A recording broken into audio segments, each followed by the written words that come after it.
ठीक है बच्चों, तो आज हम आपके सामने जो कोर्स लेके आए हैं इसको हम लोग कहते हैं क्रैश कोर्स। लेकिन this is a crash course for sequence and series and quadratic equation. Very important questions of sequence and series and quadratic equations for JEE Advanced 2021. So write down the heading crash course. Yeah, you can write crack JEE Advanced. Crack JEE Advanced. तो बेटा आपको screen पूरी तरीके से visible है? Yes sir. तो ठीक है बेटा, अब हम लोग क्वेश्चंस को स्टार्ट कर रहे हैं। सबसे पहले कुछ क्वेश्चंस हैं जो एग्जाम में आने की बिल्कुल चांसेस होंगे, तो आपको एकदम ध्यान से देखना है। सबसे पहला क्वेश्चन आपकी स्क्रीन पे मैं आपको लिख के बता रहा हूँ क्योंकि ये खुद से मैनिपुलेट किए हुए कुछ क्वेश्चंस हैं।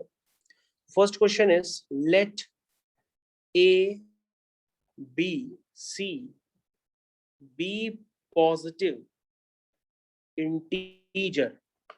मान लो एबीसी पॉजिटिव इंटीजर है such that b by a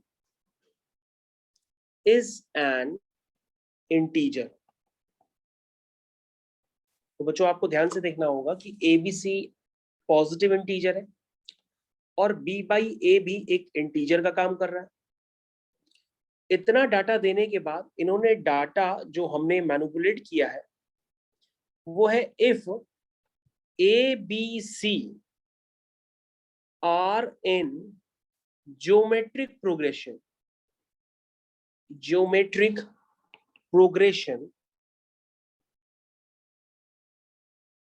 and the arithmetic mean of ABC and the arithmetic mean of ABC is B plus 2, then find the value of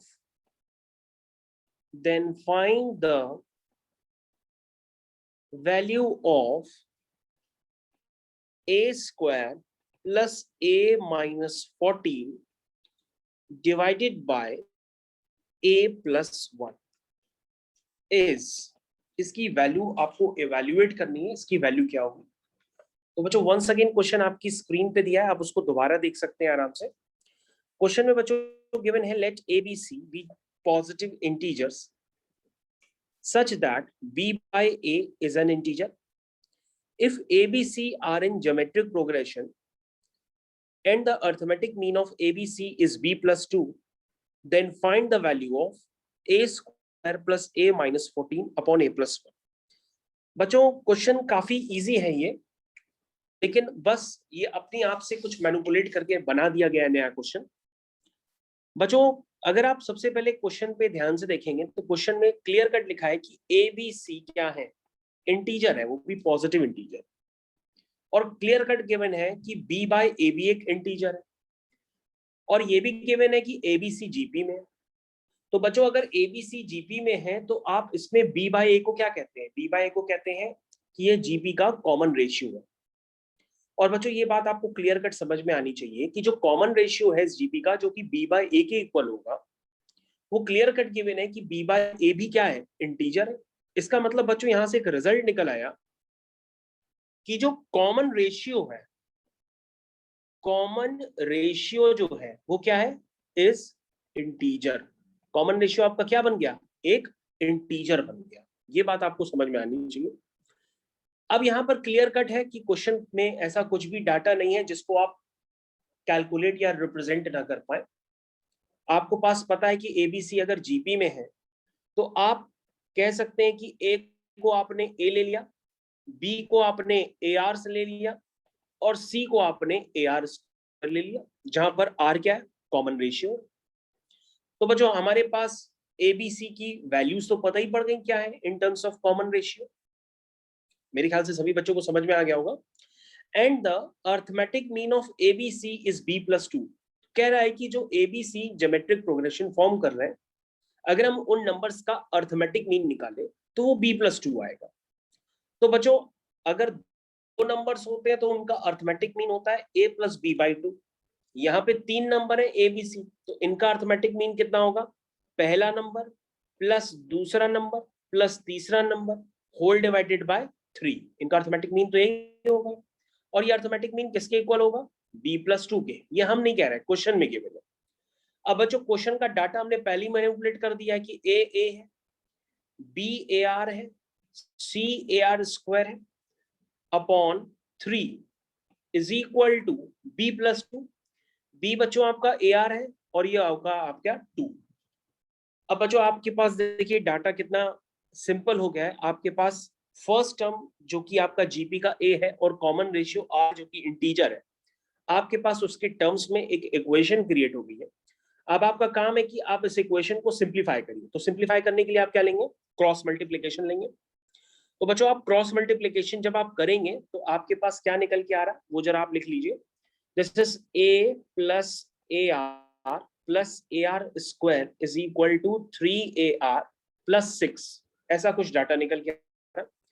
this is AR², ठीक है, plus AR minus 3AR plus A minus 6 equal to 0। यहां तक आपको समझ में आ गया होगा। तो बच्चों ये क्वेश्चन बन गई AR² minus 2AR plus A is equal to 6 या A माइनस 6 इक्वल टू 0। अब बच्चों यहां से आपको इंटरप्रेट करना होगा कि यहां से ही आपको फर्स्ट टर्म और कॉमन रेशियो में एक रिलेशन दिखना चाहिए, क्योंकि बच्चों इसके अलावा आपके पास कोई भी रिलेशन डेवलप यहां पर नहीं हो पाएगा। इसलिए आपको यहीं पर सोचना होगा कि यहाँ पर ए और आर के बीच में क्या रिलेशन है, या हम ए की वैल्यू कैसे निकाल पाए, क्योंकि इसीलिए आपके पास क्वेश्चन में गिवन है कि एबीसी पॉजिटिव इंटीजर है, जहां b/a यानी कि कॉमन रेशियो भी एक इंटीजर है। तो बच्चों ये बात आपको अब समझनी पड़ेगी कि इससे ज्यादा डाटा आपके पास क्वेश्चन में नहीं गिवन है, और इतना ही डाटा दे करके आपसे इसकी वैल्यू को इवैल्यूएट करने के लिए कहा गया। तो इसकी वैल्यू बच्चों आपको इवैल्यूएट करनी है। अब आप कैसे इवैल्यूएट करेंगे ये आपको सोचना है। तो आप कहोगे सर जो डाटा गिवन है उस डाटा में अगर ध्यान से देखें तो थोड़ा सा ए जो है अगर आप यहां से कॉमन ले लें तो ब्रैकेट में आएगा R² minus 2R plus 1 is equal to 6। ऐसा कुछ डाटा बन जाएगा। और इस डाटा को आप फर्दर मैनिपुलेट करेंगे तो आपको ये समझ में आएगा कि ये जो है बेसिकली एक परफेक्ट स्क्वायर है। क्या है, परफेक्ट स्क्वायर। तो ये बन जाएगा a टाइम्स R-1 का whole square is equal to 6। यानी अपने डाटा को बच्चों आप और भी मैनिपुलेट करोगे तो ये बन जाएगा R-1 का whole square is equal to 6/a। क्या यहां तक आप समझ पाए? ये डाटा का मैनिपुलेशन यहां तक हमने कर दिया है। अब बच्चों आपको सोचना पड़ेगा कि हम कैसे करें, ए की वैल्यू इतने डाटा से कैसे निकालें। इससे ज्यादा डाटा और आप सिंप्लीफाई करके कोई भी नहीं क्रिएट कर सकते। This is your final. अब बच्चों यहां से आपको सोचना पड़ेगा कि हम ए की वैल्यू क्या करें, उसकी वैल्यू क्या सोचें। तो सबसे पहले बच्चों आपको सोचना पड़ेगा कि मैंने आपको इंडिकेट कर रखा है कि जो कॉमन रेशियो है वो एक इंटीजर है। वो मैंने आपको क्वेश्चन की स्टार्टिंग में ही बता दिया था कि कॉमन रेशियो एक इंटीजर है। तो बच्चों अगर कॉमन रेशियो इंटीजर है और इंटीजर में अगर हम -1 करते हैं तो भी वो एक इंटीजर होगा, और अगर हम उसका स्क्वायर करते हैं तो भी वो एक इंटीजर होगा। तो बच्चों ये बात आपको क्लियर होनी चाहिए कि जो लेफ्ट हैंड साइड पे है वो आपका क्या है, एक इंटीजर है। तो राइट हैंड साइड में भी क्या होना चाहिए, राइट हैंड साइड में भी इसको क्या होना चाहिए, इंटीजर होना चाहिए। क्यों भाई? क्योंकि ये दोनों बातें आपस में इक्वल है। यस तो सर। लेफ्ट हैंड साइड अगर इंटीजर है तो राइट हैंड साइड को भी इंटीजर होना पड़ेगा कि ये दोनों आपस में इक्वल है। तो कहोगे सर ये कैसे हो सकता है? तो बच्चों ये 6/a को अगर आप इंटीजर बनाना चाहते हो तो आपको ये तो पता ही है कि a कौन सी वैल्यू ले सकता है, a पॉजिटिव इंटीजर कोई भी हो सकता है। तो बच्चों अगर आप उसको इंटीजर बना सकते हो तो a की जगह आप 1 डाल सकते हो, तो ये 6 बन जाएगा, वो एक इंटीजर है। ठीक है, a को आप 2 डालोगे तो 3 बन जाएगा, वो भी इंटीजर है। a को आप 6 डाल दोगे वो 1 बन जाएगा, वो भी एक इंटीजर है। लेकिन इसके अलावा आप और आगे a की वैल्यूज को एक्सटेंड करेंगे तो ये वैल्यू इंटीजर नहीं बन पाएगी। अब बच्चों अब हमें ए की कौन सी वैल्यू लेनी है ताकि हमारा आंसर एग्जैक्ट निकल आए? तो तुम कहोगे सर लेफ्ट हैंड साइड में, अगर आप ध्यान से देखिए लेफ्ट हैंड साइड में इंटीजर का स्क्वायर है, तो राइट हैंड साइड में भी इंटीजर का स्क्वायर होगा, क्योंकि ये दोनों बातें आपस में इक्वल है। तो तुम कहोगे सर एक काम कर लेते हैं, हम 6/a को सोच लेते हैं कि यहाँ पर a की ऐसी कौन सी वैल्यू डालें ताकि ये किसी इंटीजर का स्क्वायर हो जाए। तो तुम कहोगे सर अगर हम 1 डालते हैं तो 1 डालने पर 6 किसी का स्क्वायर होता नहीं है, 2 डालते हैं a की वैल्यू तो 3 आएगा, 3 किसी का स्क्वायर होता नहीं है। तो हमारे पास a को इंटीजर के अलावा डालने का और कोई ऑप्शन भी नहीं है। 4 डाल नहीं सकते, फ्रैक्शन हो जाएगा, 5 डाल नहीं सकते, फ्रैक्शन हो जाएगा। अब आपके पास बच्चों एक ही ऑप्शन है कि आप a की वैल्यू क्या ले लो ताकि परफेक्ट स्क्वायर बन जाए। तो a की वैल्यू बच्चों आप 6 ही लोगे और इसका कोई भी तरीका नहीं है। तो बच्चों बस इतने ही डाटा से आपको मैनिपुलेट करना पड़ेगा कि हम a की वैल्यू को क्या लें। और बच्चों अगर a की वैल्यू निकल आती है तो उसके बाद क्वेश्चन खत्म हो गया, क्योंकि आपको एक एक्सप्रेशन की वैल्यू कैलकुलेट करनी है और वो एक्सप्रेशन मैंने आपको क्वेश्चन में दिया था। वो एक्सप्रेशन है बच्चों आपका a square plus a minus 14 upon a plus 1। इसमें बच्चों आप a की वैल्यू 6 डाल दीजिए, आपका आंसर आ जाएगा। तो बच्चों आंसर निकालने के लिए अब आपको छोटा सा काम करना है कि a square okay plus a minus 14 whole divided by a plus 1 में आप क्या पुट करेंगे, a की वैल्यू 6 पुट करेंगे। तो 6 square plus 6 minus 14 whole divided by 6 plus 1 that means 7। और बच्चों जब आप इसकी वैल्यू कैलकुलेट करेंगे तो ये वैल्यू आएगी 4। तो बच्चों ये एक क्वेश्चन था जिसको आप सोच सकते हैं कि किस तरह से किया जाए। ये क्वेश्चन करने का एक तरीका है, इसको अगर आप ध्यान से देखेंगे तो आपको समझ में पूरा आएगा। अब बच्चों इस तरह के क्वेश्चंस नहीं आते हैं तो इसके अलावा एक और चॉइस भी बन सकती है उनके पास। कभी कभी वो क्वेश्चंस किस तरह के देते हैं, समेशन को जरूर यूज किया जाता है। अब किस तरह के समेशन, जैसे मैंने एक छोटा सा क्वेश्चन बना दिया, जैसे लेट, ये नेक्स्ट क्वेश्चन है बच्चों, let Sn is equal to, Sn represent कर रहा सम ऑफ n टर्म्स और उसको रिप्रेजेंट करने के लिए यहाँ पर एक समेशन दिया है और समेशन जा रहा k इज इक्वल टू 1 से लेकर के 4n तक। दिस इज -1 की power k times k plus 1 divide by 2 into k square. ध्यान से देखिए बच्चों, मैंने समेशन आपकी स्क्रीन पे जस्ट अभी लिखा है। तो यहां पर बच्चों आपके पास ये क्वेश्चन बना है कि देन Sn टेक वैल्यू, और वैल्यू के ब्रैकेट में लिखा हुआ है s, इसका मतलब वैल्यू से ये मोर देन 1 क्वेश्चन में कन्वर्ट हो गया है। और आपके पास 4 आंसर है 1056, 1088 और सी आंसर है 1120 और डी आंसर है आपका 1332। तो बच्चों इस क्वेश्चन को अब आप सोचिए कैसे होगा। ऐसे बड़े से समेशन अगर एग्जाम में आते हैं और आपके पास टाइम ही टाइम है खाली और आप कोई भी क्वेश्चन नहीं कर पा रहे, तो आपको समेशन देख करके डरना नहीं है, पहले समेशन को ओपन करना है। तो बच्चों जब आप समेशन को ओपन करेंगे तो ये क्या नकल करके आएगा, जरा उसको ध्यान से देखिए। ये बन के आएगा Sn is equal to summation. जरा बच्चों समेशन पे ध्यान से देखिएगा। सबसे पहले आप k की वैल्यू 1 डालिए। जब आप बच्चों k की वैल्यू 1 पुट करेंगे तो -1 की पावर क्या हो जाएगी, -1 की पावर हो जाएगी 1 + 1 2, 2 से 2 कैंसिल हो गया, -1 की पावर हो जाएगी 1। जब आप k की वैल्यू 1 पुट करेंगे तो -1 की पावर 1 हो जाएगी और -1 की पावर 1 जो होता है माइनस ही होगा और k की जगह आप 1 पुट कर रहे हैं तो ये k -1 का स्क्वायर हो गया। तो बच्चों सबसे पहले हमने कुछ नहीं किया, अभी हमने सिर्फ एक ही काम किया है, हमने समेशन में k की जगह 1 पुट किया, ठीक है। उसके बाद हम समेशन में k की जगह 2 पुट करते हैं। जब आप k की जगह 2 पुट करेंगे तो क्या होगा, ध्यान से देखिए, 2 + 1 3 और 3 2 जा 6 और 6/2 3, यानी फिर से एक ऑड नंबर आ गया। ऑड नंबर आ गया तो उसका मतलब फिर से माइनस आ जाएगा और k स्क्वायर है तो k की जगह 2 डाला है तो ये 2 स्क्वायर हो जाएगा। अब बच्चों फिर से आप इसी समेशन में k की जगह 3 डालिए। जब आप k की जगह 3 डालेंगे तो 3 + 1 हो जाएगा 4 और 4 3 जा 12 और 12/2 6, यानी -1 की पावर इवन हो गई तो वो प्लस हो जाएगा, तो ये हो गया प्लस का 3 स्क्वायर।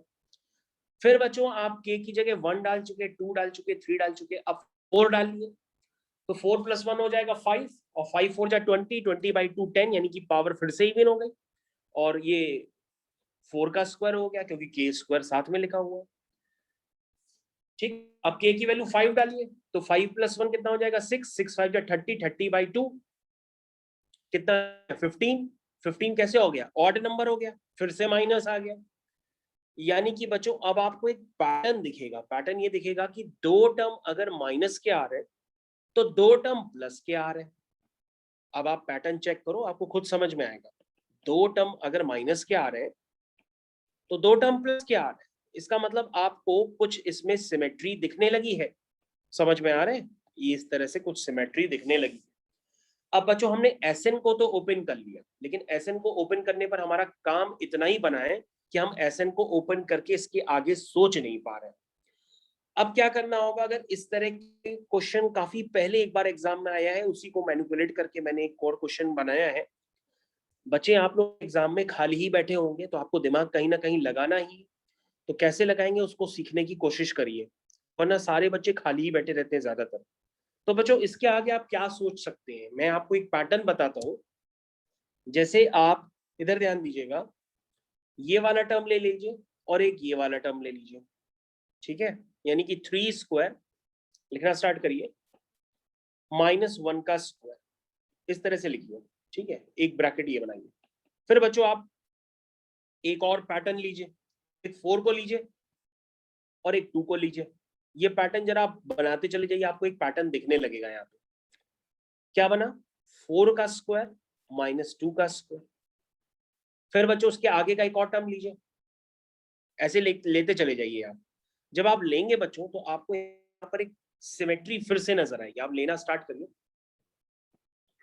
पहले आपने 1 के साथ 3 लिया, फिर आपने 4 के साथ 2 लिया, ऐसे ही आप 5 के साथ फिर 7 लेंगे, 6 के साथ 8 लेंगे। समझ रहे हैं हमारी बात, इस तरह से आप लेते चले जाइए। तो बच्चों यहाँ से एक पैटर्न जनरेट होगा a square minus B square का, और a square minus B square क्या होता है, a minus B a plus B.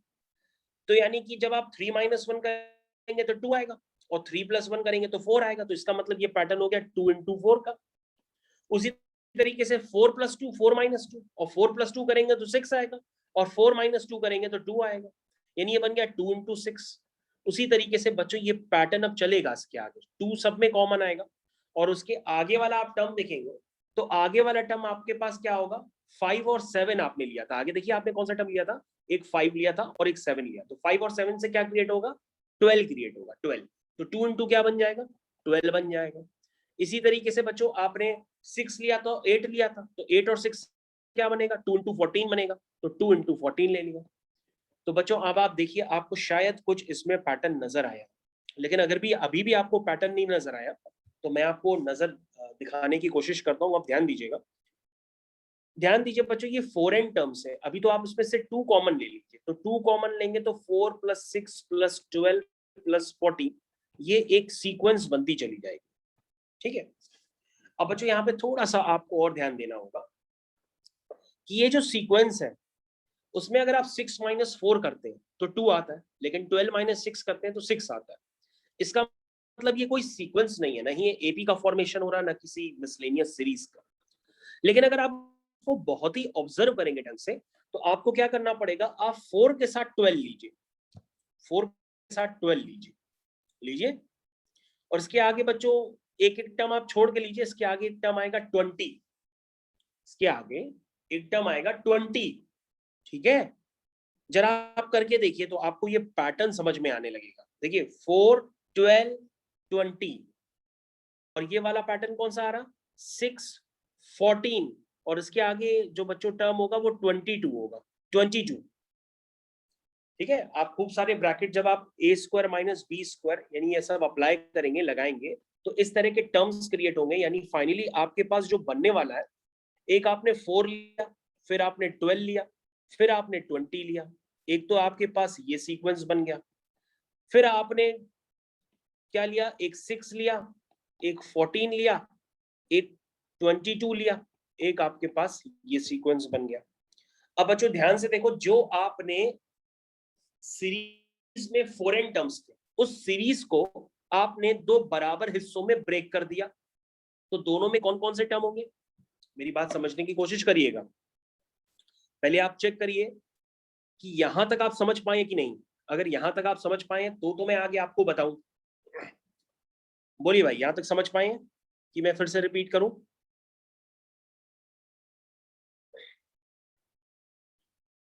Okay, मैं देखो ध्यान से आप देखिए, मैं आपको फिर से बताता हूं। सबसे पहले आपके पास एक समेशन है, उस समेशन में आपने क्या डिस्टर्बेंस किया? वैल्यू डाली आपने, एक एक करके वैल्यू डाली, तो आपके पास एक पैटर्न क्रिएट हो गया। उस पैटर्न में यस आपने टर्म्स को लिया, तो टर्म्स को लेने पर आपके पास फिर से एक पैटर्न जनरेट हुआ, a plus B, A minus B. आप इस पैटर्न को ध्यान से देख सकते हैं, ये पैटर्न जनरेट हो जाएगा। ठीक है, तो इसके साथ बच्चों अगर आप ध्यान से देखेंगे तो आपने किया क्या? आपके पास ये फॉरेन टर्म्स थे, ध्यान से देखिएगा। आपके पास ऐसे कहां तक था, क्योंकि समेशन फॉरेन तक जा रहा था, तो आपके पास ये फॉरेन टर्म्स थे। अब फॉरेन टर्म्स में आपने क्या किया? दो दो टर्म के पेयर ले लिए। तो जब आपने दो दो टर्म के पेयर ले लिए तो ये जस्ट आधे हो गए, यानी कितने हो गए? ये 2n टर्म्स हो गए, क्योंकि पहले 4n थे। पहले ये कहां तक था?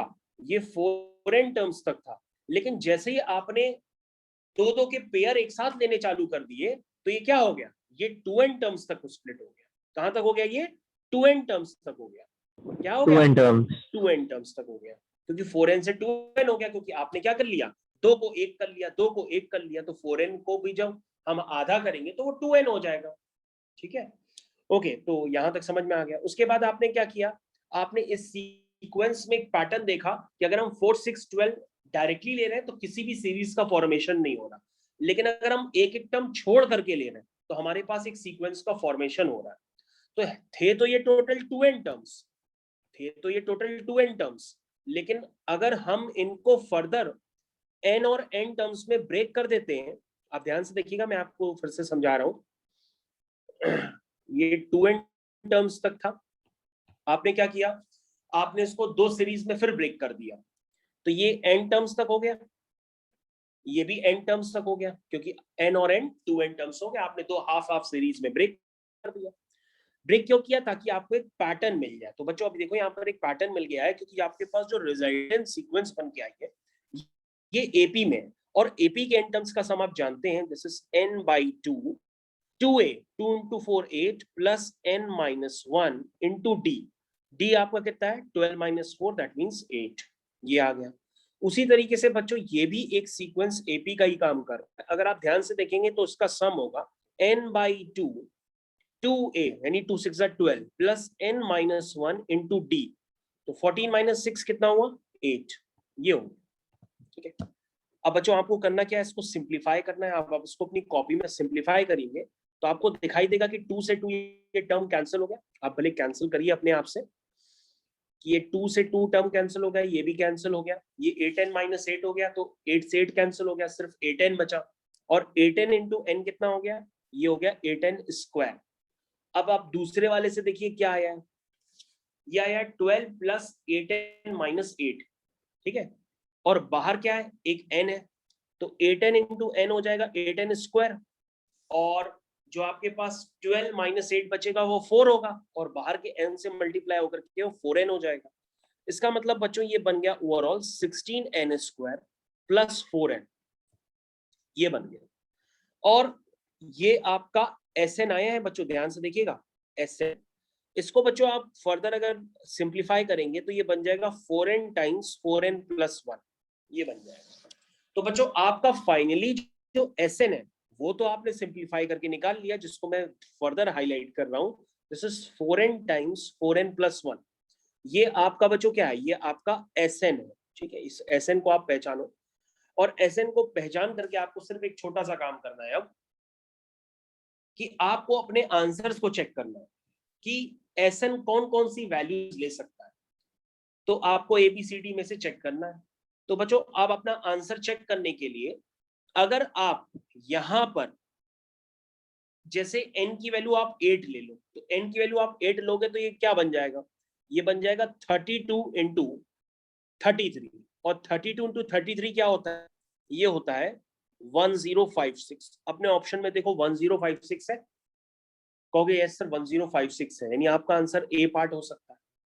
अब मोर देन 1 है तो आप n की जगह आप एक काम करो, n की जगह 9 डाल के देखो, तो 9 4 जा 36 होता है, इंटू 37 हो जाएगा। जब n की वैल्यू आप 8 डालोगे तो ये आएगा, n की वैल्यू 9 डालोगे तो ये आएगा, और ये वैल्यू कैलकुलेट करोगे तो ये 1332 आएगी। तो इसका मतलब एस एन ये भी वैल्यू ले सकता है, यानी आपका आंसर एक डी पार्ट भी हो सकता है।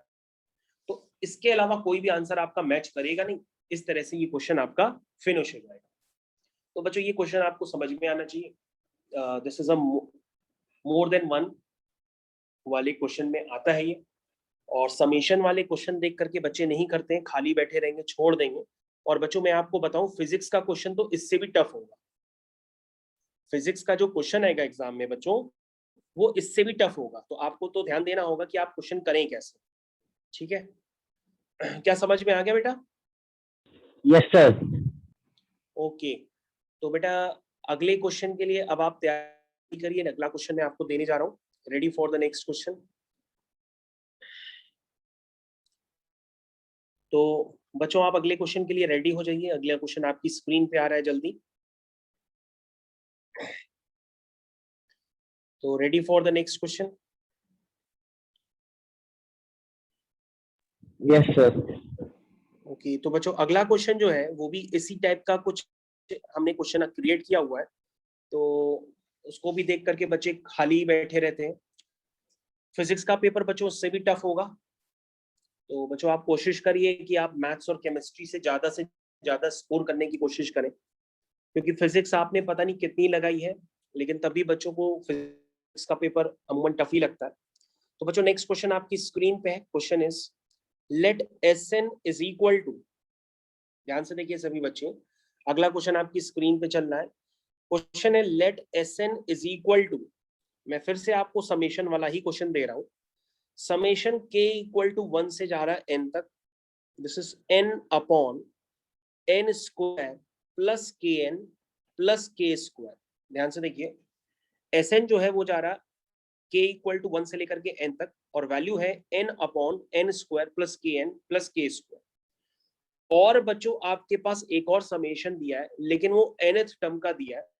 उसमें समेशन जा रहा k इक्वल टू 0 से लेकर के n माइनस 1 तक, और ये वैल्यू है n whole divided by n square plus K N plus K square. तो आई थिंक बच्चों यहां तक के टर्म्स तो आपको क्लियर हो जाए कि tn क्या है, sn क्या है। और यहां पे लिख सकते हैं for n is equal to 1 2 3 dash dash dash dash dash, then आपके पास 4 आंसर दिए हैं। वो चारों आंसर्स देख करके बच्चा बहुत ही अनकंफर्टेबल महसूस करता है, और किसी भी तरह से वो कोशिश करता है कि क्वेश्चन को कर ले जाए। लेकिन अगर पहले से एक बार इस तरह के क्वेश्चन समेशन वाले आपने बिल्कुल भी नहीं किए, तो ये काफी आपको टफ भी लग सकता है। और समेशन का क्वेश्चन हर बार कोई ना कोई एक एग्जाम में जरूर होता है। तो बच्चों क्वेश्चन पूरी तरीके से आपकी स्क्रीन पे अब आ चुका है। अब आपको सोचना होगा कि क्वेश्चन को कैसे करें। सबसे पहले बच्चों अगर आप क्वेश्चन पे ध्यान देंगे तो क्वेश्चन पे ये सम ऑफ n टर्म्स दिया है, जहां पर n जा रहा है 1 से लेकर के 2 3 4 लाइक दैट्स, n एक नेचुरल नंबर की तरह ट्रीट हो रहा है। उसी तरीके से बच्चों आपके पास एक nth टर्म भी है, nth टर्म भी आपको समझ में आ रहा है। क्वेश्चन में साफ साफ लिखा क्या है उसको आप समझने की कोशिश करिए। क्वेश्चन में लिखा है कि सम ऑफ n टर्म्स जो है वो पाई अपॉन 3√3 से छोटा है। तो बच्चों अगर आप पाई अपॉन 3√3 को बहुत ही टफ समझ रहे हो या समझ नहीं पा रहे हो, तो आप थोड़ी देर के लिए पाई अपॉन 3√3 को एक कैलकुलेट कर लो, तो आपको ज्यादा समझ में आएगा। पाई अपॉन 3√3 को कैलकुलेट कर लो, तो पाई अपॉन 3√3 को जब कैलकुलेट करोगे तो वैल्यू नियरली अबाउट 0.6 आएगी। आप इसको चेक कर लो, 0.6 आएगी। इसका मतलब बच्चों अगर आप अपने ऑप्शंस को समझ नहीं पा रहे हो, तो ऑप्शंस को समझने के लिए आप इसका भी सहारा ले सकते हो कि सम ऑफ n टर्म्स जो है वो 0.6 से छोटा है, सम ऑफ n टर्म्स जो है वो 0.6 से बड़ा है, जो nth टर्म है वो 0.6 से छोटा है, 0.6 से बड़ा है। ये ऑप्शंस का मतलब है। तो बच्चों आपको करना क्या होता है, सबसे पहले tn और sn इन दोनों की बात करते हैं। चलिए सबसे पहले हम क्या करते हैं, जैसे हमने tn के लिए सोचा कि tn जो होगा यानी nth टर्म जो होगा वो 0.6 से बड़ा होगा कि छोटा होगा ये पता नहीं, दोनों में से एक जरूर होगा।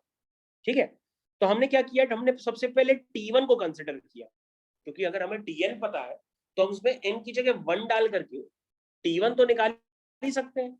तो बच्चों जब इसमें n Yes, की जगह sir. 1 डालेंगे तो k इक्वल टू 0 से 1 माइनस 1, यानी ऊपर भी 1 माइनस 1 यानी कि 0 हो गया। तो हमने n की जगह 1 डाला है, तो बच्चों n की जगह 1 डाला है, ये बात आप क्लियर करिएगा। हमने n की जगह क्या डाला है, अगर हम Tn में T1 निकाल लें तो n की जगह क्या डाला है, n की जगह 1 डाला है। तो बच्चों अगर हम n की जगह 1 डालेंगे तो आपके पास कुछ इस तरह से एक्सप्रेशन आएगा, ठीक है। और बच्चों अगर आप ध्यान से देखें तो जो k की वैल्यू है वो 0 से लेकर के 0 तक जा रही है, क्योंकि ऊपर वाला टर्म तो 0 ही है। तो k की वैल्यू 0 से लेकर के 0 तक जा रही है, इसका मतलब k की वैल्यू 0 है। और जब आप k की वैल्यू 0 डालोगे तो ये 1/1 दैट मींस 1 आ जाए। इसका मतलब T1 की वैल्यू बच्चों 1 है। इससे बच्चों आपका क्वेश्चन खत्म हो गया लगभग। कहोगे सर T1 यानी कि जो फर्स्ट टर्म है वो तो 1 है, यानी कि अगर हम सर सेकेंड टर्म लिखेंगे, थर्ड टर्म लिखेंगे, फोर्थ टर्म तो लिखेंगे तो उसके लिए तो जस्टिफाइड करना आसान हो जाएगा। सर देखिए जरा ध्यान से क्या लिखा हुआ है, यहां पर सर लिखा हुआ है कि जो पहला टर्म है वही 1 है, तो जो nth टर्म होगा वो तो 1 से ज्यादा ही होगा ना। जो nth टर्म होगा वो तो 1 से ज्यादा होगा, क्योंकि k की वैल्यू कहां तक जा रही है, 0 से लेकर के n-1 तक। अभी तो तुमने सिर्फ फर्स्ट टर्म लिखा है, और जो फर्स्ट टर्म आ रहा है वो क्या है, फर्स्ट टर्म आपका 1 आ रहा, यानी कि पहला ही टर्म आपका क्या है, पहला ही टर्म आपका 0.6 से बड़ा है। पहला ही टर्म आपका क्या है, 0.6 से बड़ा है। मेरी बात समझ में आ रहा है कि पहला टर्म आपका क्या निकल के आया, पहला टर्म आपका 0.6 से बड़ा आ रहा है। तो आप इस तरह से T2 निकालेंगे, फिर T3 निकालेंगे, फिर Tn निकालेंगे, तो इसका मतलब nth टर्म भी 0.6 से कहीं ना कहीं तो बड़ा होगा ही, क्योंकि अगर Yes, sir. T1 बड़ा है, ध्यान से देखो, अगर T1 ही पहला टर्म ही बड़ा आ रहा है तो nth टर्म भी बड़ा होगा। मेरी बात यहाँ पे समझने की कोशिश करिएगा। आपने पहला टर्म निकाला, पहला टर्म आया आपका 1, पहला टर्म आपका 1 आया है, और इसने कहा है कि जो nth टर्म है या तो वो 0.6 से छोटा होगा या तो 0.6 से बड़ा होगा। तो आप क्या कहोगे क्लियर कट कि जो पहला टर्म है वो तो 1 आ रहा है, तो दूसरा टर्म तो उससे बड़ा ही होगा। तो इसका मतलब क्या होगा, इसका मतलब क्या होगा कि जो nth टर्म होगा वो 0.6 से तो बड़ा ही होगा, क्योंकि यानी इसका आंसर जो हो गया बच्चों डी पार्ट तो एकदम साफ साफ समझ में आ रहा है कि जो पहला टर्म है वही 0.6 से बड़ा है, ठीक है ना। तो मेरे ख्याल से अब आप समझ गए होंगे। अब बच्चों हमारी बात आती है एसएन पे, कि एसएन पे हम जैसे जस्टिफाइड करें, क्योंकि सी वाला आंसर तो गलत हो गया 100%। अब आपको चेक करना ए और बी में से, उसके लिए क्या करेंगे बच्चों, सबसे पहले आप एसएन लिखिए। तो बच्चों जब आप एसएन लिखोगे तो उसमें आप S1 को कैलकुलेट करो, यानी उसमें n की जगह 1 डाल दो। जब आप n की जगह 1 डालोगे तो k इक्वल टू 1 से लेकर के 1 तक जाएगा। तो आपने जब उसमें n की जगह 1 डाला तो ये बन जाएगा, और जब इसमें k की वैल्यू 1 डालोगे तो S1 आएगा 1/3, और 1/3 होता है 0.33। इसका मतलब बच्चों यहां से S1 जो निकल के आ रहा है, मेरी बात समझना, जो S1 है वो 0.33 है, लेकिन यहां पर ये टर्म को नहीं रिप्रेजेंट कर रहा, ये सम को रिप्रेजेंट कर रहा है। अगर आप S2 लिखोगे तो वो पहले 2 टर्म्स का सम होगा, Yes, S3 sir. लिखोगे तो वो पहले 3 टर्म्स का सम होगा। अब बच्चों आप ये नहीं बता सकते हो कि ये जो सम होगा वो 0.6 से बड़ा होगा इन टर्म्स का सम, कि 0.6 से छोटा होगा, ये तो हमको पता नहीं है। Sir, बड़ा ये तो होगा. अब देखना पड़ेगा, ये अब चेक करना पड़ेगा। इसको चेक कैसे करेंगे, क्योंकि टर्म की कहानी अलग अलग थी, क्योंकि टर्म तो एक सिंगल टर्म को रिप्रेजेंट करता है, टर्म तो एक सिंगल टर्म को रिप्रेजेंट करता है, nth टर्म सिर्फ nth टर्म को ही रिप्रेजेंट करता है। जब उसका फर्स्ट टर्म 1 है तो nth टर्म तो उससे कई गुना ज्यादा होगा, ठीक है ना। तो इसका मतलब आपका डी पार्ट तो एकदम जस्टिफाइड था, ठीक है ना। मतलब कहने का मतलब ये है कि अगर आप फर्स्ट वाले पार्ट को यानी टीएन वाले पार्ट को अभी भी नहीं समझ पाए हैं, तो टीएन अगर π/3√3 से बड़ा है तो उसका मतलब टी1 भी बड़ा होगा, टी2 भी बड़ा होगा, टी3 भी बड़ा होगा, लाइक दैट। अब बच्चों को सम को जस्टिफाइड करना है, तो सम सिर्फ पहले वाले टर्म को नहीं रिप्रेजेंट करता है। अगर आप S2 लिखोगे तो पहले 2 टर्म्स को, S3 लिखोगे तो पहले 3 टर्म्स को, ऐसे ये मतलब है। अब बच्चों हमें क्या करना पड़ता है कि यहाँ पर थोड़ा सा एक क्वेश्चन को दूसरे फॉर्म में कन्वर्ट करना पड़ता है, तभी हम इसको जस्टिफाइड करते हैं। हम क्या करते हैं, सम ऑफ इनफाइनाइट टर्म्स निकाल लेते हैं। तो जो जब हम सम ऑफ इनफाइनाइट टर्म्स लगाएंगे तो हम क्या कहेंगे कि जो n है वो कहाँ टेंड करेगा, इन्फिनिटी की तरफ, अगर हम सम ऑफ इनफाइनाइट टर्म्स निकालते हैं। तो हमने क्या किया, इनफाइनाइट टर्म्स का सम निकालने के लिए हमने क्या ले ली, लिमिट ले ली। क्या ले ली, लिमिट। तो ये बन गया n upon n square plus K N plus K square. तो बच्चों मैंने क्या किया, पहले मैंने इनफाइनाइट टर्म्स का सम निकाल रहा हूँ, यानी s इन्फिनिटी, यानी कि n कहाँ अप्रोच कर रहा है, इन्फिनिटी की तरफ। ठीक है, अब आप बच्चों क्या करो, अब आपको क्वेश्चन ये नजर आया होगा, अगर आपने थोड़ी सी भी थ्योरी पढ़ी है तो ये क्वेश्चन लिमिट ऑफ सम्स में कन्वर्ट हो जाएगा। कैसे कन्वर्ट हो जाएगा, सीधा सीधा आप ये जो पार्ट है लिमिट वाला आप उसको जानते होंगे कि आपको ये किस तरह से कराया जाता है लिमिट ऑफ सम्स में कन्वर्जन। आप सीधा सीधा क्या करोगे, इस क्वेश्चन को करने के लिए 1/n का फॉर्म जनरेट करोगे, क्योंकि 1/n क्या हो जाता है, 1/n हो जाता है dx, और k/n क्या हो जाता है, k/n हो जाएगा x। तो आप क्या करो, ऊपर नीचे n स्क्वायर से डिवाइड करो। तो बच्चों जब आप इसमें ऊपर नीचे n स्क्वायर से डिवाइड करोगे, ये आपको याद आना चाहिए। तो ऊपर नीचे बच्चों आप उसमें n स्क्वायर से डिवाइड करोगे तो यहाँ 1/n हो जाएगा, यहाँ 1 हो जाएगा, यहाँ k/n हो जाएगा, यहाँ k/n का स्क्वायर हो जाएगा। और बच्चों ये मैंने बताया था कि k/n को आप किससे रिप्लेस कर सकते हैं, x से रिप्लेस करते हैं। और ये पूरा पार्ट किस में कन्वर्ट हो जाएगा, इंटीग्रेशन। और इंटीग्रेशन क्या हो जाएगा, इंटीग्रेशन में लोअर लिमिट है 1, अपर लिमिट है n, और लोअर लिमिट और अपर लिमिट में ऊपर नीचे n से डिवाइड करो। तो 1/n से लेकर के लिमिट जा रही है n/n। तो 1/n में n अगर इन्फिनिटी जीरो, अगर n इन्फिनिटी होगा तो 1/n क्या हो जाएगा, 0 हो जाएगा, और ऊपर n/n 1 हो ही गया है। और 1/n को आप क्या लिखते हैं, dx लिखते हैं, और ये बन जाएगा 1 प्लस एक्स स्क्वायर। तो आई थिंक सभी बच्चों को ये समझ में आ गया होगा कि क्वेश्चन को किस तरह से लिमिट ऑफ सम्स में कन्वर्ट कर दिया गया। हम सीधा सीधा सम ऑफ इनफाइनाइट टर्म्स निकाल लें, उससे जस्टिफाइड हो जाएगा कि सम ऑफ इनफाइनाइट टर्म्स से कि क्या हो सकता है। ओके, अब बच्चों इसको आप कैलकुलेट कर लीजिए, एक नॉर्मल सा इंटीग्रेशन है, इससे टफ इंटीग्रेशन आपने क्लास 12th में भी किए हैं। तो उसको कैसे कैलकुलेट करेंगे, ये बन जाएगा x प्लस हाफ का whole square perfect plus square √3/2 का स्क्वायर। यस बेटा, इसको बच्चों अगर हम लोग कैलकुलेट करेंगे तो ये बन जाएगा 1/8 tan इनवर्स x/8। उसका फॉर्मूला हम लोग लगा लेते हैं नेक्स्ट पेज में जाके। This is 1/8 tan inverse of x upon a।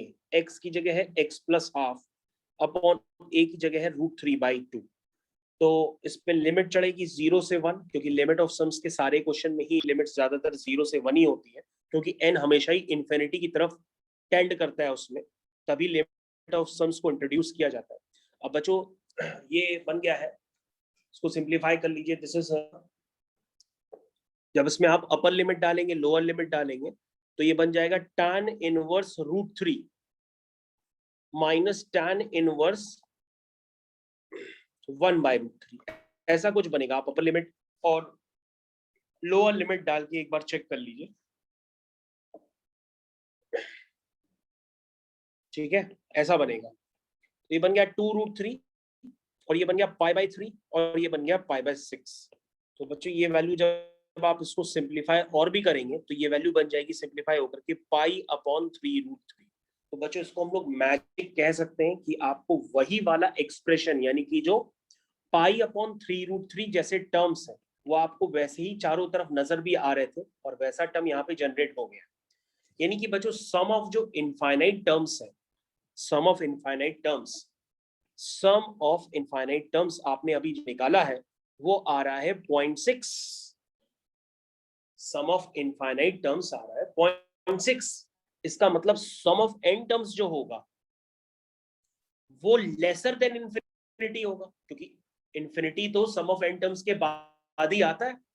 इसका मतलब जो सम ऑफ एन टर्म्स होगा वो 0.6 से कम ही होगा।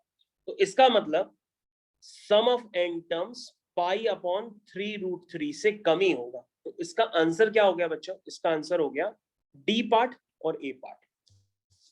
तो बच्चों ये इसके सही आंसर है, तो आपको उसको ध्यान से देखना होगा कि ये क्वेश्चन किस तरह से किया गया है। तो जितना समझ में है उतना समझिए, क्योंकि कोई ना कोई आंसर तो आप मैच करा ही लेंगे। जरूरी नहीं है आप सारे आंसर मैच करा पाए, एक आध आंसर तो मैच करा ही सकते हैं, लेकिन समेशन को ओपन करने की पूरी ताकत पहले लगाई जाती है, तभी क्वेश्चंस हो पाते हैं। तो आई थिंक बच्चों यहाँ तक तो आपको अच्छे से क्लियर हो गया कि क्वेश्चन आप किस तरह से कर रहे हैं। Yes sir. तो आप नेक्स्ट पेज में जा करके इसको फिर से रिव्यू कर सकते हैं, अगर कोई डाउट हो तो दोबारा पूछ सकते हैं।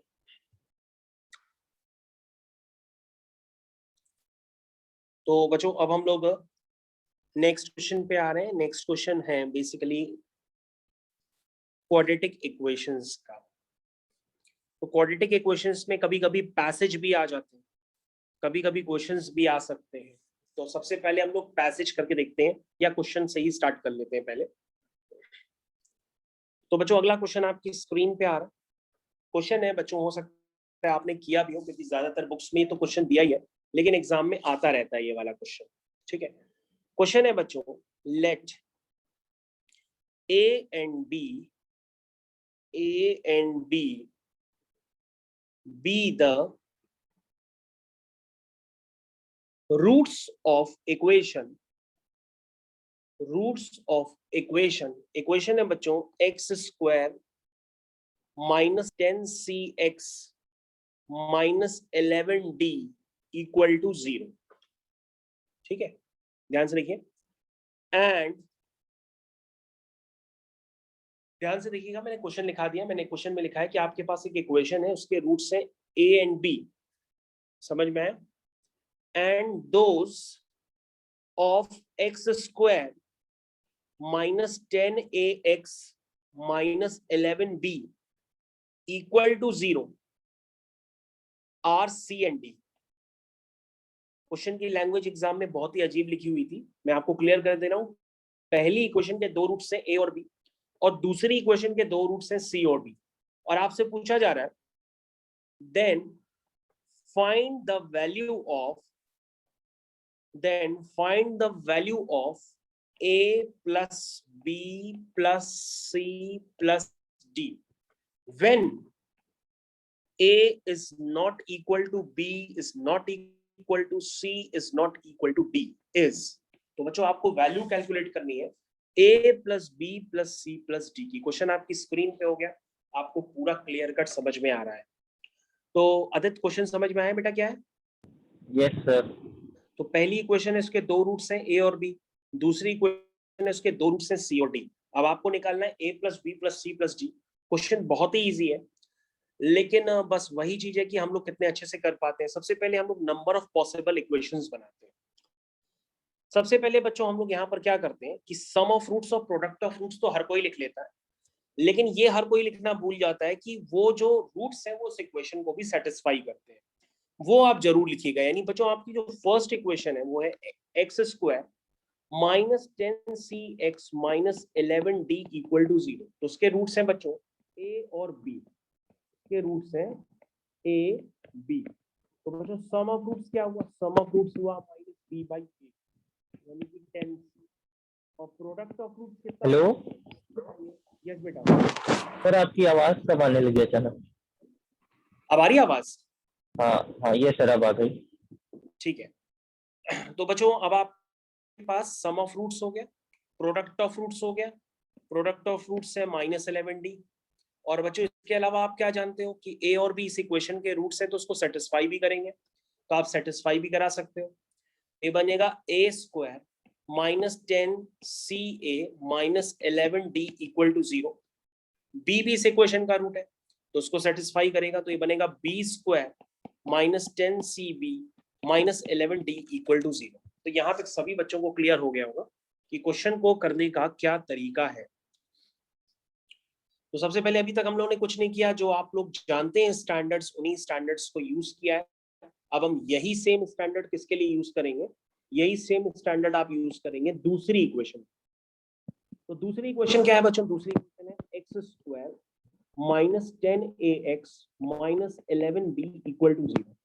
इसका सम ऑफ रूट्स लिखेंगे माइनस b बाई a, यानी कि 10a, प्रोडक्ट ऑफ रूट्स लिखेंगे c/a यानी कि माइनस का 11b, ठीक। और c और d इस इक्वेशन को सेटिस्फाई भी करेंगे, तो सेटिस्फाई कराएंगे c² माइनस 10 ac, सर आवाज फिर कम हो गई। ठीक है, समझ में आ रहा? उसके बाद नेक्स्ट बन जाएगी क्या बनेगी नेक्स्ट इक्वेशन, क्या बनेगी next equation, d² minus 10ad A B minus minus 11b equal equal to 0। तो बच्चों अभी तक मैंने कुछ किया ही नहीं है, तो अभी तो क्वेश्चन ऐसे ही चल रहा है एकदम नॉर्मल रूटीन पे, अभी तक मैंने कुछ भी नहीं किया है। ये क्वेश्चन अभी तक एकदम नॉर्मल रूटीन में ही चल रहा है। तो क्वेश्चन अभी तक बच्चों एक नॉर्मल रूटीन में चल रहा है, अभी तक मैंने कुछ भी नहीं किया इस क्वेश्चन में। अब आप सोचिए कि आपको a plus B plus C plus D ये वैल्यू निकालनी है। ये वैल्यू आप कैसे निकालेंगे ये आपके ऊपर डिपेंड करता है, ठीक है। ये वैल्यू आपको खुद निकालनी है। तो कैसे निकालेंगे बच्चों, a plus B plus C plus D. a plus B की वैल्यू तो गिवन है और c प्लस डी की भी वैल्यू गिवन है, तो चलो हम इसको थोड़ा सा सिंप्लीफाई तो गिरी कर सकते हैं। तो बच्चों अपने क्वेश्चन में देखिए, अगर आपको इवैल्यूएट करना है a plus B plus C plus D, ठीक है। तो बच्चों अगर आप ध्यान से देखें, आपके पास क्वेश्चन में डाटा गिवन था पहले से ही कि a प्लस बी की वैल्यू है 10c, तो a प्लस बी हो गया आपका 10c, और c प्लस डी भी आपको गिवन है, c प्लस डी आपका गिवन है 10a, ये हो गया 10a। इसका मतलब बच्चों यहां से आप समझ लीजिए कि a plus B plus C plus D ये हो गया 10 टाइम्स c प्लस ए। क्या ये बात समझ में आई?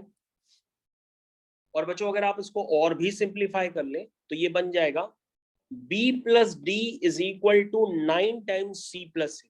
ऐसे भी आप इसको लिख सकते हैं क्योंकि वहां 10 टाइम्स है और लेफ्ट हैंड साइड पे 1 टाइम्स c प्लस ए है, तो एक कैंसिल होके वो 9 टाइम्स बन जाएगा। यानी आपकी एक इक्वेशन यहां पर फाइनलाइज होके कुछ इस तरह से बन गई, ठीक है। अब बच्चों आप क्या करिए, a plus B plus C D की वैल्यू जो है, a plus B plus C plus D की वैल्यू है 10 टाइम्स c प्लस है, तो अगर आप b प्लस डी भी निकाल लेंगे तो भी c प्लस ए आ जाएगा, क्योंकि b प्लस डी और c प्लस ए में रिलेशन आपको पता पड़ गया। अब क्या करेंगे बच्चों, कोई आपके पास कोई दूसरी टेक्निक कि आप c प्लस ए निकाल पाए, तो कहोगे सर बहुत आसान है, आपके पास और भी तो डाटा है, उस डाटा को यूज करिए, है ना। उस डाटा को आप यूज करिए। ध्यान से देखिए, आपको a और c में रिलेशन चाहिए तो आप एक काम कर दो, एक इक्वेशन ये वाली और एक इक्वेशन ये वाली, ठीक है, इनको आपस में माइनस कर दो। ये थर्ड इक्वेशन मान लो, ये फोर्थ इक्वेशन मान लो, इनको आपस में माइनस कर दो। माइनस करो जरा, तो क्या आएगा, इक्वेशन 3 माइनस इक्वेशन 4। क्वेश्चन बहुत इजी है, बस आपको मैनिपुलेशन करना है। क्या आएगा बेटा आदित्य, ये आएगा a² minus c² minus 11d plus 11b equal to 0। Minus करके खुद चेक कर लो, आ रहा है आदित्य? Yes sir. यही आएगा, ठीक है। ये आ गया, यहाँ से a² माइनस c² आ गया, ठीक है। इसको उधर ब्रेक कर लो जरा, तो ये आ जाएगा a minus C a plus C is equal to 11 times d minus b। यहाँ से ये रिलेशन आ गया, ठीक है। यहाँ तक तो हम लोग पहुंच गए। अब आप क्या करो, थोड़ा सा और डाटा जनरेट कर लो, क्योंकि यहाँ पर जो है हमें a plus B plus C D को कैलकुलेट करने के लिए a प्लस सी चाहिए या b प्लस डी चाहिए, तो b माइनस डी यहाँ d माइनस बी यहाँ पे जनरेट हो गया। तो एक काम कर लेते हैं, d माइनस बी को हम a और c के टर्म्स में रिप्लेस कर लेते हैं। आप एक काम कर लो कि ये वाली इक्वेशन जो है 1 मान लो, इसको 2 मान लो, और 1 और 2 को आपस में माइनस कर दो। 1 और 2 को जब आपस में माइनस करोगे, यानी कि इक्वेशन 1 माइनस इक्वेशन 2, तो आपके पास आ जाएगा a plus B minus C minus D is equal to 10c minus 10a। आपको अगर समझ में नहीं आया तो आप इक्वेशन वापस चेक कर सकते हो, a plus B minus C minus D is equal to 10c minus 10a। अब आपको क्लियर कट समझ में आ रहा होगा। Yes sir. तो बच्चों यहाँ से देखो आपके पास डाटा निकल आया है, यहाँ से ए और सी वाली टर्म सब उधर भेज दो, तो उधर जाके वो प्लस के हो जाएंगे, तो ये डाटा निकल करके आ जाएगा कि b माइनस डी जो है वो 11 टाइम्स c माइनस है, ये आ गया।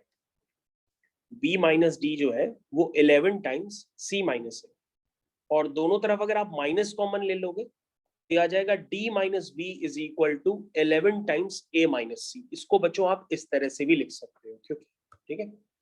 अब बच्चों आपके पास ध्यान से देखिए d माइनस बी तो निकल ही आया है, और अगर d माइनस बी निकल आया तो उसको वहां पे आप पुट कर दीजिए, तो ये हो जाएगा a minus C into A plus C is equal to 11 times d minus B, और d माइनस बी की वैल्यू क्या है, वो है 11 टाइम्स a माइनस सी। ठीक है, तो a माइनस सी से बच्चों a माइनस सी वाला टर्म कैंसिल हो जाएगा। आप जरा ध्यान से देखो, अभी समझ में आया? तो क्या बचा आपके पास, बचा a plus C is equal to 121. 121। ये a प्लस सी आपका 121 आ गया। और बच्चों अगर a प्लस सी आपका 121 आ गया है तो आपको क्या निकालना है, आपको a plus B plus C plus d निकालना है। तो क्वेश्चन तो फिनिश हो गया, a plus 10 b times of plus C plus 121. D is equal to 10 times a plus c, यानी कि 10 into 1 to 1, this is answer is 1210। तो बच्चों आपका फाइनल आंसर मैंने आपको निकाल कर दे दिया, जरा चेक कर लीजिएगा। क्वेश्चन बच्चों आसान है, एग्जाम में भी ये पहले पूछा जा चुका है। अब आप इसको टफ मत बनाइएगा, क्वेश्चन तो इजी है।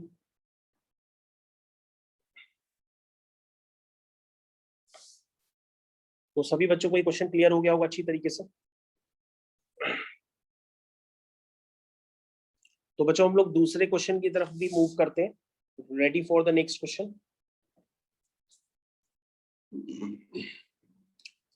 तो बच्चों नेक्स्ट क्वेश्चन के लिए रेडी हो जाइए। नेक्स्ट क्वेश्चन आपकी स्क्रीन पे आ रहा है। क्वेश्चन है बच्चों, let a comma b comma c be the sides of a triangle। ठीक है, ए बी सी ट्राइंगल की साइड्स है, जहां पर ये तीनों साइड्स अनइक्वल है, यानी कि a is not equal to b not equal to c. ठीक है, समझ आ गया? तो यहां तक क्लियर होना चाहिए। If the root if the roots of equation है बच्चों आपकी x square plus 2 times a plus B plus C times x plus 3 lambda times A B plus B C plus C D, नहीं D कहां से आ गया, सी ए is equal to 0, if the roots of this equation is equal to 0 are real, then आपके पास यहाँ पे चार option है। A part है lambda less than 4/3, b part है lambda greater than 5/3, c part है lambda belong to interval 1/3 to 5/3, और आपका जो डी पार्ट है वो है lambda belong to interval 4/3 to 5/3। बच्चों यहाँ ध्यान रखिएगा कि जो लेमडा है वो कोई रियल नंबर हो सकता है, कोई भी, ये क्वेश्चन में गिवन। तो बच्चों यहाँ पर दिया गया है कि जो एबीसी के ट्रायंगल की साइड्स है और एक इक्वेशन दी हुई है, उसमें लैम्डा है जो कि कोई रियल नंबर है, जो ट्रायंगल की साइड्स है वो आपस में अनइक्वल है, और आपसे पूछ रहा है कि इस इक्वेशन के रूट्स रियल है, तो बताओ लैम्डा क्या होगा। तो सभी बच्चे जानते हैं कि रियल रूट्स के लिए क्या होता है, जो डिस्क्रिमिनेंट होता है वो ग्रेटर और इक्वल टू 0 होता है। तो बच्चों आपको कुछ नहीं करना, सबसे पहले आप इस इक्वेशन का डिस्क्रिमिनेंट निकालो और उसको क्या करोगे, ग्रेटर और इक्वल टू 0। अच्छा समझ में आ रहा है? Yes, sir. तो इस इक्वेशन का क्या करोगे, आप डिस्क्रिमिनेंट निकालोगे और डिस्क्रिमिनेंट निकाल के इसको ग्रेटर और इक्वल टू 0 करोगे, क्योंकि रियल रूट्स की यही कंडीशन होती है। तो बच्चों जब आप इसका डिस्क्रिमिनेंट निकालेंगे b स्क्वायर माइनस 4a, तो आप इसको निकालिए पहले। सर आवाज फिर कम हो गई। 4 times a plus b plus c का होल। चलिए करना स्टार्ट करिए। बी स्क्वायर माइनस 4ac, ठीक है।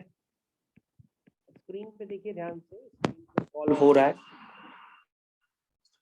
तो बी स्क्वायर माइनस 4ac कितना है? ये आया है a plus B plus c का होल स्क्वायर ग्रेटर और इक्वल टू कितना आया? 3 लैम्डा टाइम्स 4 से 4 उड़ा दो, a B plus B C plus सी ए। ये कितना आ गया आदित्य? लैम्डा पे रेस्ट्रिक्शन निकालो। 3 lambda less than equal to a plus B plus c का whole square whole divided by कितना आया? A B plus B C plus सी ए। ये लैम्डा पे रेस्ट्रिक्शन मैंने निकालने की कोशिश कर रहा हूं अभी। ओके तो बच्चों यहाँ पर गिवन है कि a is not equal to b, b is not equal to c। इस बात का भी आप विशेषकर ध्यान दीजिएगा, मतलब ट्राइंगल की साइड्स अनइक्वल है तो ये स्केलिंग ट्राइंगल है। ओके बच्चों, अब आप एक काम कर लो, a plus B plus c का जो होल स्क्वायर है उसको ओपन कर लो। उसको आप ओपन कर लो तो क्या आएगा? ये आएगा a square plus B square plus C square, ये आएगा plus 2 times A B plus B C plus C है। और बच्चों जो डिवीजन में है उसको भी लिख दो अलग अलग स्प्लिट करके।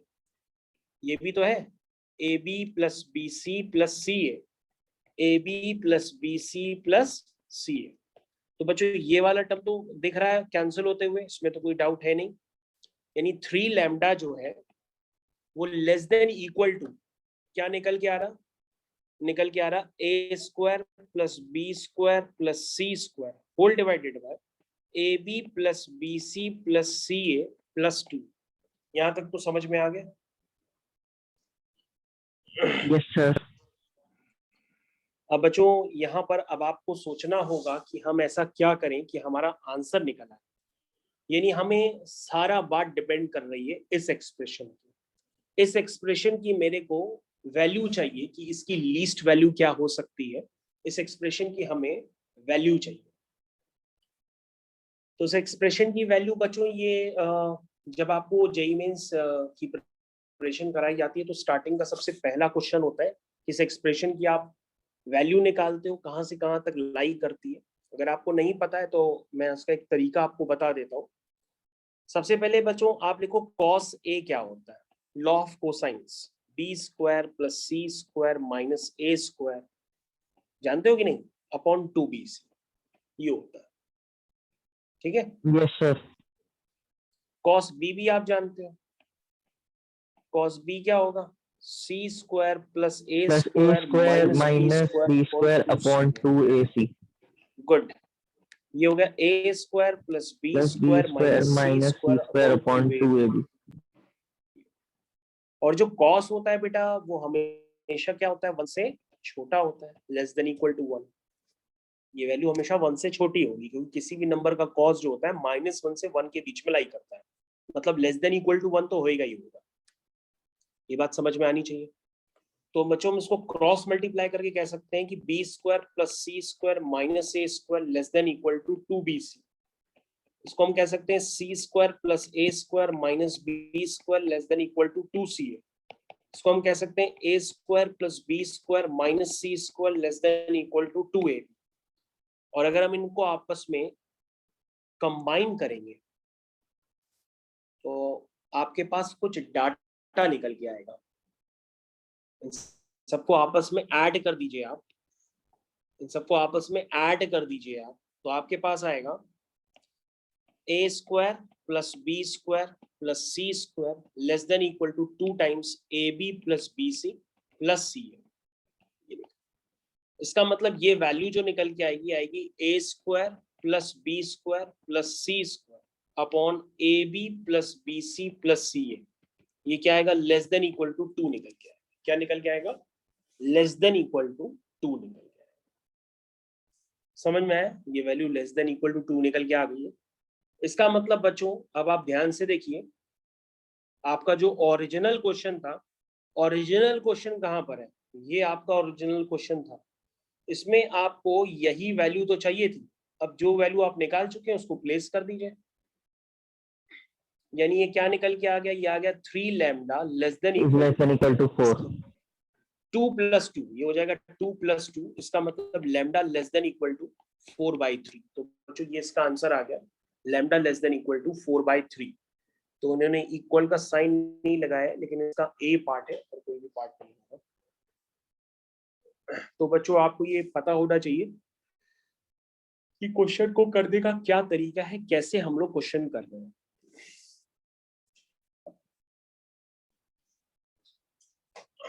तो बच्चों पेशेंस रखिएगा, इसके बाद हम लोग जो क्वेश्चंस करना जा रहे हैं वो आज का लास्ट क्वेश्चन होगा। तो लास्ट क्वेश्चन के लिए आप लोग रेडी हो जाइए। लास्ट क्वेश्चन भी आपको सोचना होगा, वो इवन एग्जाम में भी आ सकता है।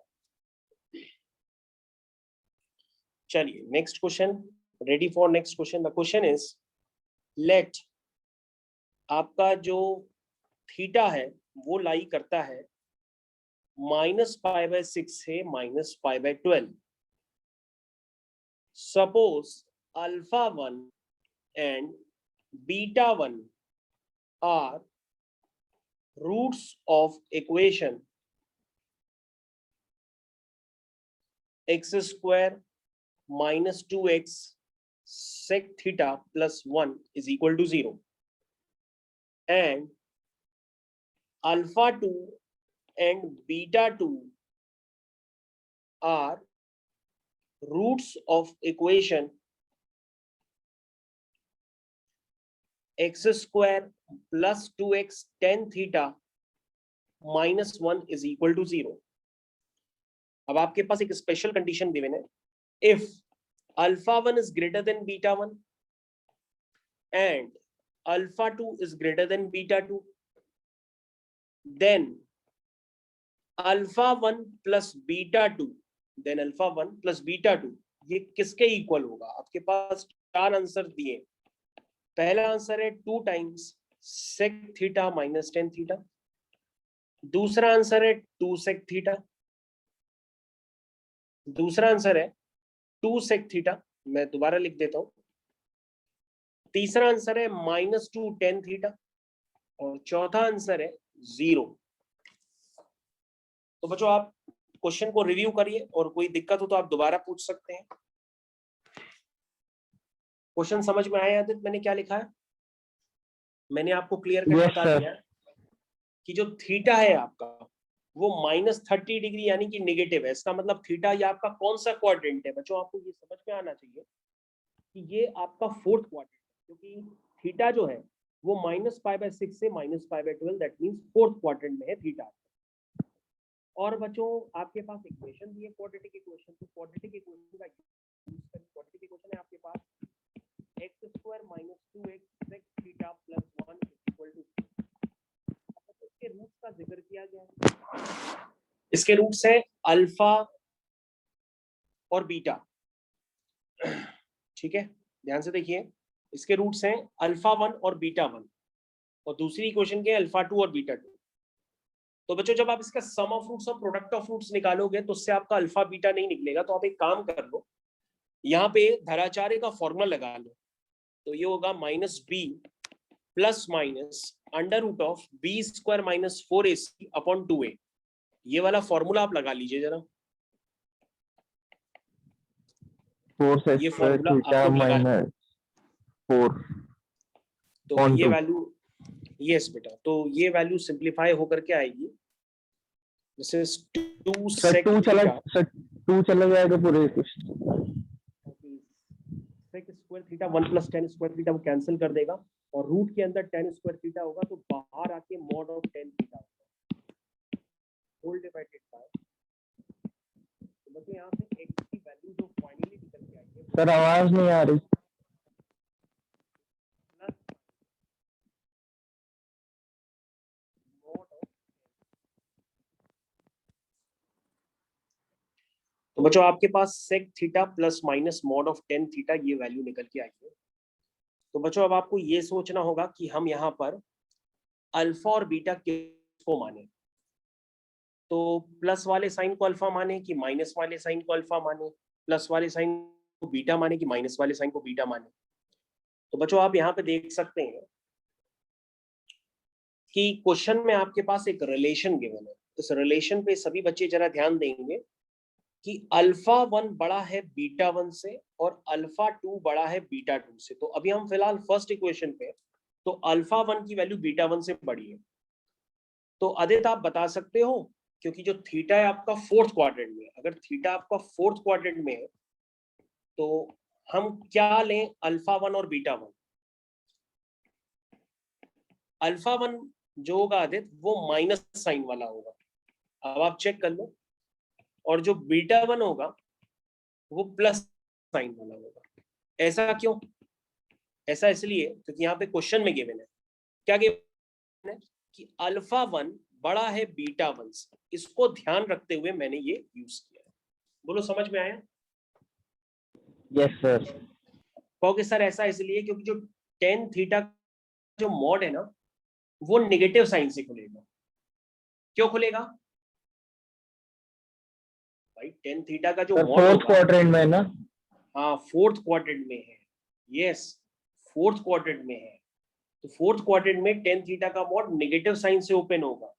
तो जब वो नेगेटिव साइन से ओपन होगा, मतलब मेरी बात सुनिए, इधर समझिएगा बच्चों, यहाँ पर मैं आपको समझाने की कोशिश कर रहा हूँ कि जो जो थीटा है वो फोर्थ क्वाड्रेंट में, फोर्थ क्वाड्रेंट में किसी भी एंगल का अगर हम टैन लेते हैं तो वो नेगेटिव हो जाएगा, और बाहर पहले से ही एक नेगेटिव साइन है तो वो माइनस माइनस प्लस हो जाएगा। यानी ओवरऑल ये वैल्यू जो होगी, ये वैल्यू बड़ी हो जाएगी बीटा 1 से, क्योंकि ये वाला जो थीटा है ये फिर से फोर्थ क्वाड्रेंट में है, और फोर्थ क्वाड्रेंट में बाहर माइनस आ जाएगा, और प्लस इंटू माइनस माइनस बाहर आ जाएगा, ये वैल्यू छोटी हो जाएगी। तो बच्चों आपको ये समझ में आना चाहिए कि हमें थीटा के आधार पे बताना पड़ेगा कि हम अल्फा 1 किसको लें और बीटा 1 किसको लें। अल्फा 1 उसी को लेंगे जो ज्यादा वैल्यू होगी, और बीटा 1 उसको लेंगे जो कम वैल्यू होगी। ठीक है? उसी तरीके से बच्चों आपको अगर अल्फा 1 और बीटा 1 जस्टिफाइड हो गया है तो आप दूसरी इक्वेशन यूज करिए, और दूसरी इक्वेशन से भी आप अल्फा 2 और बीटा 2 को डिसाइड करिए। ठीक है? दूसरी इक्वेशन को भी आप यूज कर सकते हैं बच्चों। दूसरी इक्वेशन है आपकी,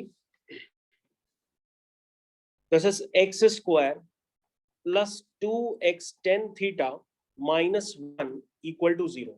दूसरी इक्वेशन बच्चों देखो आपकी स्क्रीन पे मैंने दोबारा आपको शो कर दी है, ये इक्वेशन लिखी हुई है, x square plus 2x tan theta minus 1 equal to 0।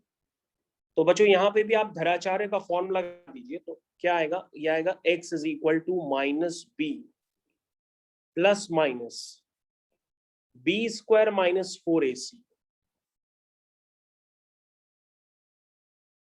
Plus 4 हो जाएगा minus minus plus 4 upon 2a। तो बच्चों ये फाइनली सॉल्व होके आएगी माइनस का tan theta plus minus mod का सेक थीटा, ये वैल्यू आएगी। तो बच्चों अगर आप ध्यान से देखें, जो थीटा आपका फोर्थ क्वाड्रेंट में है, इसको आप जरूर याद रखिएगा। तो यानी कि आपको देखना होगा कि यहाँ पे अल्फा 2 और बीटा 2 आपको डिफाइन करने हैं। तो बच्चों अल्फा 2 आपका ये होगा, ठीक है, और बीटा 2 आपका ये होगा। ठीक है? तो आदित्य देखो बेटा, चेक करो क्या अल्फा 2 बीटा 2 से बड़ा है? बिल्कुल बड़ा है, यस क्योंकि सर। थीटा किसमें लाई कर रहा है? थीटा लाई कर रहा है आपका फोर्थ क्वाड्रेंट में, तो वो माइनस से खुलेगा, माइनस माइनस प्लस हो जाएगा, तो अल्फा 2 ऑटोमेटिक बीटा 2 से बड़ा हो जाएगा। तो बच्चों question is finish now, question is finish now. अब आपको जो वैल्यू कैलकुलेट करनी है उसको आप कैलकुलेट कर लीजिए अपने मन से। आपको बच्चों कैलकुलेट करना है अल्फा 1 प्लस बीटा 2। आपको कैलकुलेट करना है अल्फा 1।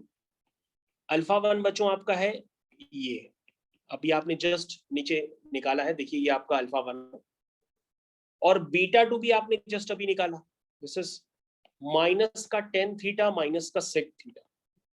तो बच्चों अगर आप ध्यान से देखेंगे और इनका सम निकालेंगे तो सम निकल के आएगा finally alpha 1 plus beta 2 is equal to minus का 2 टेन थीटा। ठीक है? क्योंकि ये वाले टर्म्स आपस में कैंसिल हो जाएंगे और ये आपका फाइनल आंसर निकल करके आ जाएगा alpha 1 plus beta 2 is minus का 2 टेन थीटा।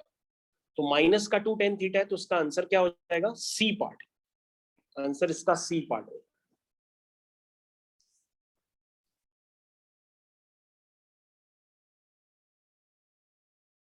Yes sir. आया बेटा समझ में क्वेश्चंस कैसे करते हैं? यस सर, आ गया। ओके